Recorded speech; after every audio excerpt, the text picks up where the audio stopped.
मीर रजा कत्ल केस में गफलत बरतने पर क्राइम सीन यूनिट गुलशन डिवीजन के इंचार्ज अनवर भुट्टो को मुअत्तल कर दिया गया है। हुक्काम का कहना है कि लाश मिलने के मकाम से क्राइम सीन यूनिट ने मुकम्मल शवाहिद हासिल नहीं किए थे। जिस रोज़ लाश मिली उस वक्त अमला मौके पर नहीं पहुंच सका था। मुअत्तल होने वाला इंचार्ज 29 जुलाई रोज़ छुट्टी पर था, जबकि मुतबादिल अफसर को आर्जी इंचार्ज भी मुकर्रर नहीं किया गया था।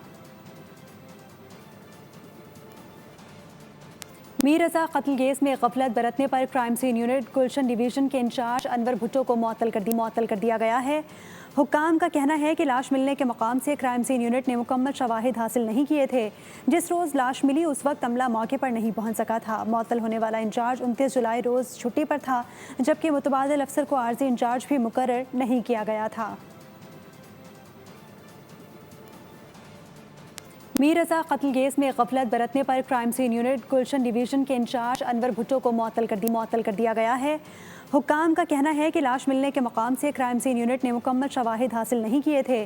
जिस रोज़ लाश मिली उस वक्त अमला मौके पर नहीं पहुंच सका था। मुअत्तल होने वाला इंचार्ज 29 जुलाई रोज़ छुट्टी पर था, जबकि मुतबादिल अफसर को आर्जी इंचार्ज भी मुकर्रर नहीं किया गया था।